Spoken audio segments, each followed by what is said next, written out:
North Korea had not launched a single long-range missile since my summit with Chairman Kim Jong-un. Under our leadership, we were a great and glorious nation, something you haven't heard for quite a long period of time.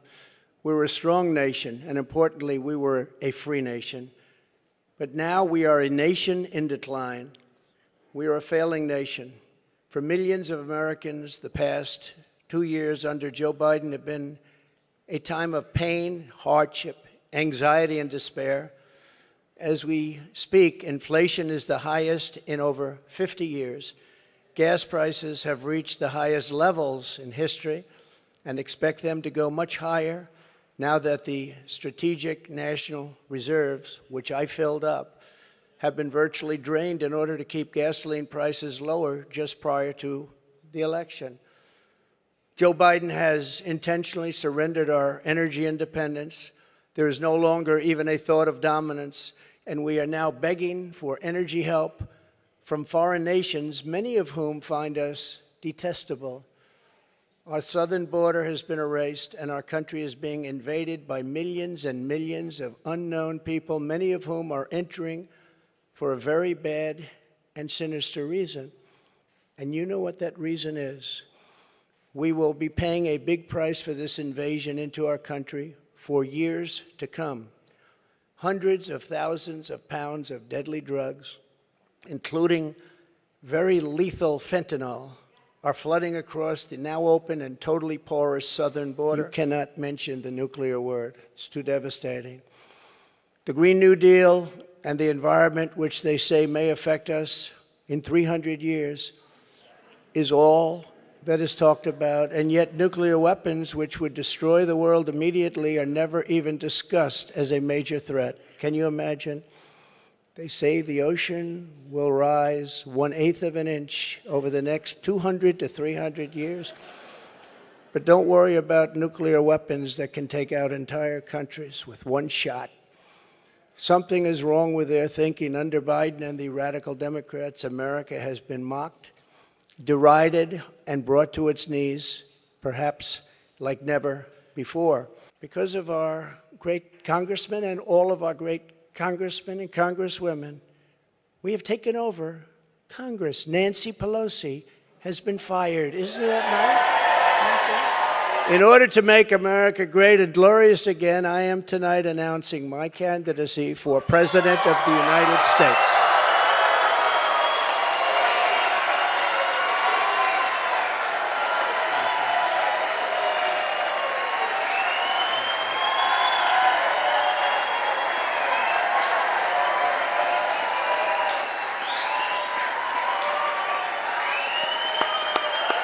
Thank you, Chris. Thank you. All of you. This is a movement. This is not for any one individual. This is a job for tens of millions of proud people working together from all across the land and from all walks of life, young and old, black and white, Hispanic and Asian, many of whom we have brought together for the very, very first time. If you look at the numbers, if you look at what's happened with Hispanic, with African American, with Asian, and just look at what's happening. This is a party that has become much bigger, much stronger, much more powerful, can do much more good for our country. This is a job for grandmothers and construction workers, firefighters, builders, teachers, doctors, and farmers who cannot stay quiet any longer. You can't stay quiet any longer. You're angry about what's happening to our country. Our country is being destroyed before your very eyes.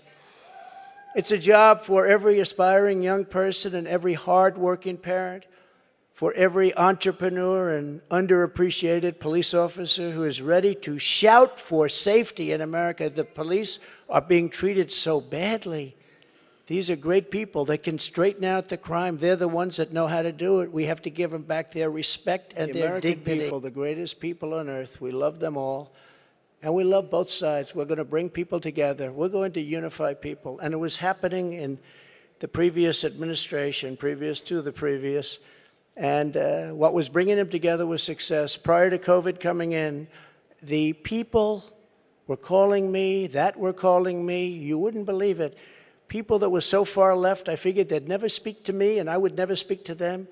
But our success was so incredible, like never before. And then COVID started coming in from China. We call it the China virus. Some people call it other things.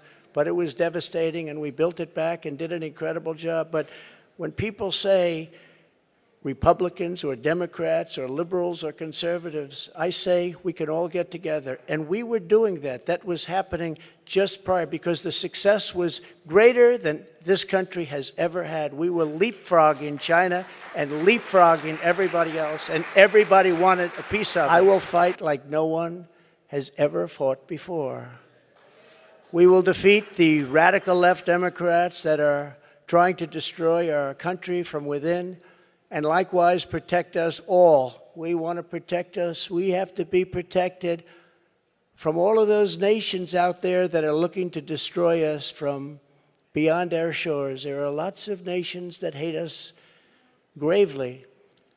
And that's the problem. When they look at us in disarray like we are right now, when we go to them begging for oil and we have more liquid gold under our feet than they have or any other nation has, and we don't use it because we're going to them, it's crazy what's happening. We can't let it continue. Joe Biden is the face of left-wing failure and Washington corruption. He had a big G20 dinner tonight. Everybody flew over to wherever they flew over, and guess what? He never showed up. They're still looking for him. What's going on? The radical left Democrats have embraced an extreme ideology of government domination and control. Our approach is the opposite, one based on freedom, values, individual responsibility, and just plain common sense. It's common sense.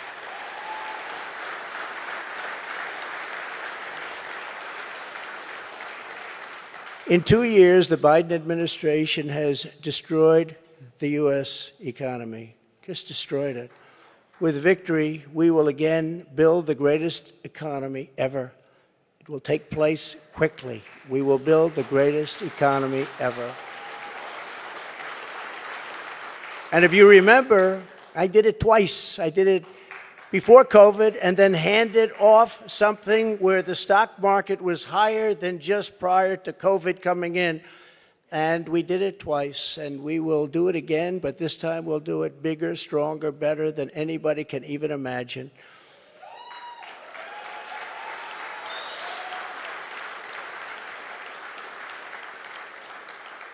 And one of the beautiful things of the pause, if there is such a thing as a beautiful thing, but one of the important factors of the pause is that we see how bad they've done. So we will be able to do it properly, and it will be much easier. Everybody will agree with us because everybody sees what a bad job has been done during this 2-year period, and it will be a 4-year period. Everybody sees that. It will be much easier for us to do what has to be done. We will immediately tackle inflation and bring down to a level that it was. You know, we were at 0, but actually the best number is 1%. Do you know that? You don't want it really 0. But we were at 0. We actually got it to exactly 1%, the perfect number. One thing every economist agrees, don't have it 0, have it like at 1%. They even say 1 to 2, but I said, let's do 1. And we had it at 1%, and we had it there for a long period of time, and we had the value of the dollar. We had it so that this country could make a lot of money, and I fought other countries where they devalued their dollar, or they devalued their currency, whether it was the pound or whether it was the yuan or the yen. And I used to fight like cats and dogs with the leaders of other countries because they were stealing from us. When they did that, they had artificial devaluations of their currency. It's a very important thing. I haven't even heard it mentioned in 2 years. That's a very important thing. It's very hard for us to compete when they do that artificially. And they had to pay a big price when they did it. And they never really did it for very long. I said, we're not going to do business with you anymore as a country. And they believed me. And they let it go back up. Instead of putting America last, as the Biden administration has done very, very openly and bravely, because I can't imagine saying, let's put America last. I think it takes courage. We will again put America first.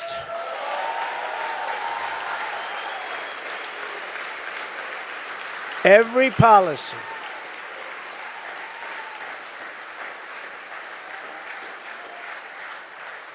Thank you very much. We do love our country, isn't it? That's why we're here. I didn't need this. I had a very nice, easy life. This is something I didn't need, and a lot of you people don't need either, but we love our country, and we have to take care of our country. We have to save our country. On day one, we will end Joe Biden's war on American energy.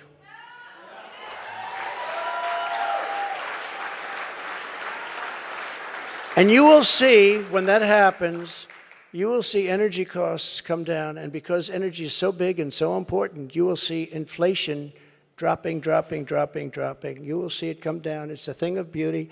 And you wouldn't think it's that complicated. Now, what has been complicated a little bit is what's happened to so many other things. I believe originally started by this energy disaster.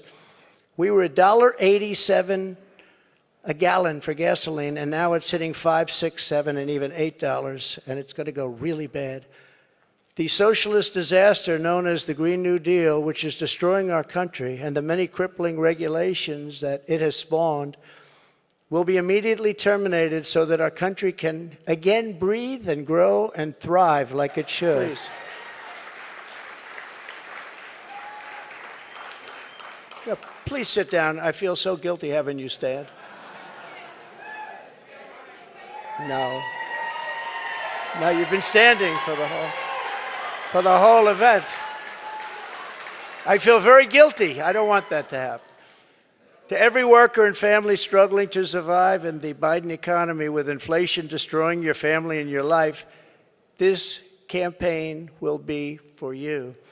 Help is on the way. Joe Biden has abolished America's borders. We are going to restore and secure America's borders just like we had them before, best ever. We built the wall, and now we will add to it. Now, we built the wall, we completed the wall, and then we said, let's do more, and we did a lot more. And as we were doing it, we had an election that came up. And when they came in, they had 3 more weeks to complete the additions to the wall, which would have been great. And they said, no, we're not going to do that. And that's when I realized that they actually want to have this disaster known as open borders. Hard to believe, isn't it? But one of the reasons we had so much success at the border was because of the fact that 2 things. We got Mexico to give us free of charge 28,000 soldiers. That helps.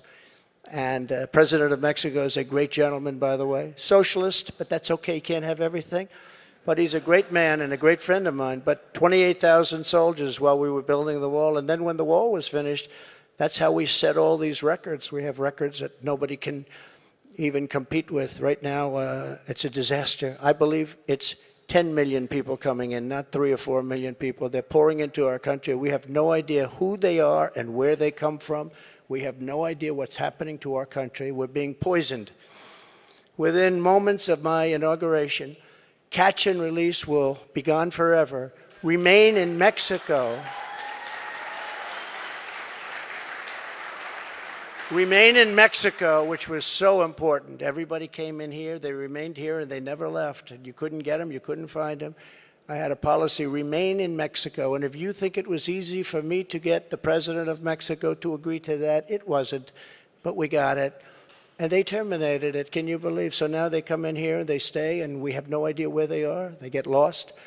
And it's very dangerous for our country. And again, I'll say, we're going to pay a big price someday for what they're doing. We will begin the process of safely removing the illegal alien criminals that have been unlawfully allowed into our country. We have no choice. We have no choice. And in restoring border security, we will stop the flow of deadly drugs and horrible human trafficking, which both have been set upon us like never before. The human trafficking, you think of it as an ancient thing. It's not ancient. Because of the internet, human trafficking is worse than it's ever been in history. And we stop them at the southern border, which is the #1 port all over the world, the southern border. So much comes through the southern border. #1 port, and we stopped them, and now it's at levels that are many, many, many times what it was just 2 years ago. And I will immediately launch a no-holds-barred national campaign to dismantle the gangs and clean out the nests of organized street crime. You know, the worst criminals, the worst gangs are MS-13. And under the Barack Hussein Obama administration, they were unable to take them out because their countries where they came from wouldn't take them. And I learned about that in my first day, I actually say. But I learned about it, and I said, which countries? And it was Honduras and Guatemala. It was El Salvador, some others. And I said, how much do we pay them? Sir, you pay them $750 million a year. That's a lot of money. I said, all right, stop payment. We're not paying them anymore, because they wouldn't accept them. They would put planes on the runway. So when our plane would come out with these gang members from MS-13, the plane couldn't land because other planes were on the runway. The buses weren't allowed to get through their borders because they had stronger borders than we did by far. They had borders. We don't have borders. They had borders. Other countries that we defend have borders. We defend other countries' borders, but we don't defend our own. But these countries, and I got to know all of the presidents and prime ministers. I got to know them all. And I said, all right, stop payment of the $750 million a year. They won't take them. And you could not get anybody back in because they sent them out. They didn't just come out. They sent them out. They don't want the bad ones. They want to keep their good ones. They don't want the bad ones. These are gang members that will kill, and they like using knives because a knife is more painful than a gun. You've read the stories. MS-13. These are savages. They say, oh, please don't use that name. They're people. No, they're not. These are savages. And so we went along, and I said, stop payment of the $750 million. And I get a call the next morning from the presidents of every country that we're talking about. Sir, there seems to be a misunderstanding. What's the problem? Is there anything we can do? Yeah, you're not taking your MS-13 gang members back that you sent to us. In the caravans, I love the name. I came up with it. I love the name. The caravans, thousands and thousands of people. And in those caravans, you have some rough people. I said, you're not taking them back. Well, we didn't know that this was a problem, sir. Is there anything we can do? I said, yeah, take them back. We would be glad to take them back, sir.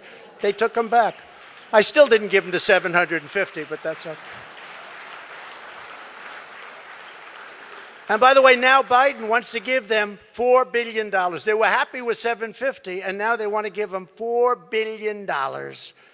Somebody someday is going to explain that one to me. It actually makes you rage with anger when you hear that. They wanted 750 so badly, and now they're getting $4 billion. We will wage war upon the cartels and stop the fentanyl and deadly drugs from killing 200,000 Americans per year. And I will ask Congress for legislation ensuring that drug dealers and human traffickers, these are terrible, terrible, horrible people who are responsible for death, carnage, and crime all over our country. Every drug dealer during his or her life on average will kill 500 people with the drugs they sell, not to mention the destruction of families. But we're going to be asking everyone who sells drugs, gets caught selling drugs, to receive the death penalty for their heinous acts, because it's the only way. We don't need any more blue ribbon committees. We don't need, I don't like to say this, and I don't even know if the American public is ready for it. And a lot of my people say, please don't say that, sir. That's not nice. They kill 500 people each on average. And if you don't do this, in China, when I was with President Xi, I said, President, do you have a drug problem? No, no, no, no, we don't. He looked at me like I didn't know what I was doing. He said, no, we don't have a drug. How come you don't have a drug problem? He said, quick trial. What is a quick trial? I sort of knew. What is a quick trial? That's where if you get caught dealing drugs, you have an immediate and quick trial, and by the end of the day, you're executed. That's a terrible thing. But they have no drug problem. The only drug problem they have is they make the fentanyl that comes into our country, and I had him stopping it. And then when I was gone, nobody ever mentioned it to him again. We were stopping it. That was way down, that number. but they send it in. But they don't have a drug problem. Other countries, like Singapore, has no drug problem, no drug. You ask them, they don't even know what you're talking about when they say drug problem. They don't even know what you're talking about. They have no drug problem. And why should they sell there and risk their lives every time they sell when they can come to the United States and nobody even cares? They can do whatever they want to do and become rich. It's a disgrace. So if you want to get rid of that and also bring down your level of crime, probably 75 or 80%. As Commander-in-Chief, I will get Biden's radical left ideology out of our military, and I did. I did. And in the first day, they put it back. They signed an executive order, and they put it back. It was gone.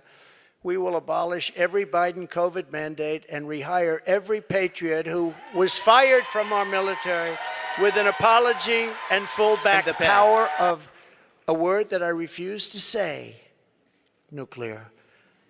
We have to have it. We need a defense shield, and we have to do it. And we actually have the technology, and we're going to build it. Just as I rebuilt our military, I will get this done. I rebuilt our entire military, which nobody talks about. To further drain the swamp, I will push for a constitutional amendment to impose term limits on members of Congress. It's time. It's time.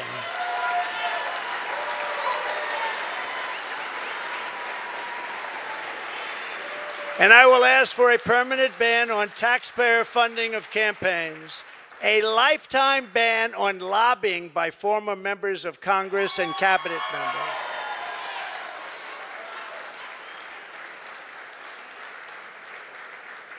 No, I see what they make. They leave the White House or they leave Congress, and they're paid millions and millions and millions of dollars a year.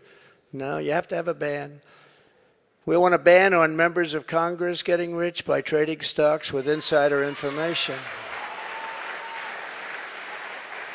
And many of our great members agree with that. They actually agree with that. And of course, we will do whatever it takes to bring back honesty, confidence, and trust in our elections.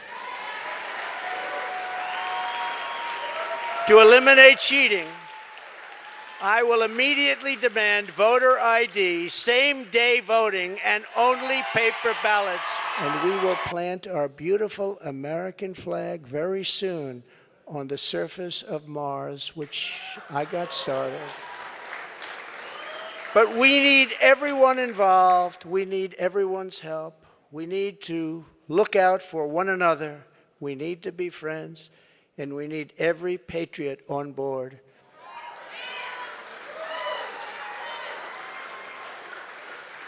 Because this is not just a campaign. This is a quest to save our country. Talking about saving our country.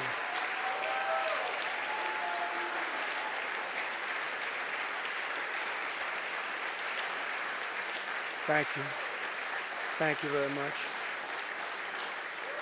Thank you very much. I am asking for your vote. I am asking for your support. And I am asking for your friendship and your prayers on this very incredible but dangerous journey. If our movement remains united and confident, then we will shatter the forces of tyranny and we will unleash the glories of liberty for ourselves and for our children and for generations yet to come. America's golden age is just ahead, and together we will make America powerful again. We will make America wealthy again. We will make America strong again. We will make America proud again. We will make America safe again. We will make America glorious again. And we will make America great again. Thank you very much. God bless you all. Thank you.